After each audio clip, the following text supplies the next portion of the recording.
সিজদায় লুটিয়ে পড়ে বিশ্বনবী এই দোয়াটা পড়তেন। আজকে থেকে পড়বেন সিজদায়। বিশ্বনবী সাহাবাদের বললেন, ও সাহাবারা শোনো, আল্লাহর জান্নাতে কেউ কোনোদিন প্রবেশ করতে পারবে না তার রহমত ছাড়া।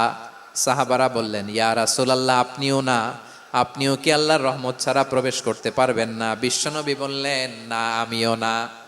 আমি বিশ্বনবীও আল্লাহর জান্নাতে আল্লাহর রহমত ছাড়া ঢুকতে পারবে না, তবে কিয়ামতের দিন আল্লাহর রহমত আমার চারদিকে বেষ্টনী দিয়ে থাকবে। আল্লাহ বলছেন, আমি হচ্ছি আল মালিক। আমি কি? মানে সম্রাট। আল মালিক মানে হচ্ছে দ্য কিং অফ কিংস। সব রাজার বড় রাজা, মহারাজা। তার চেয়ে বড় রাজা আর কেউ নাই, তার চেয়ে বড় সম্রাট আর কেউ নাই, তার চেয়ে বড় ক্ষমতাধর সত্তা মহাবিশ্বে দ্বিতীয় কেউ নাই। চিৎকার করে বলেন ঠিক কিনা? তিনি আল মালিক। আল মালিক মানে ক্ষমতাধর, ক্ষমতার মালিক। আমার আল্লাহর আরেকটা সুন্দর গুণবাচক নাম হচ্ছে আল মালিক।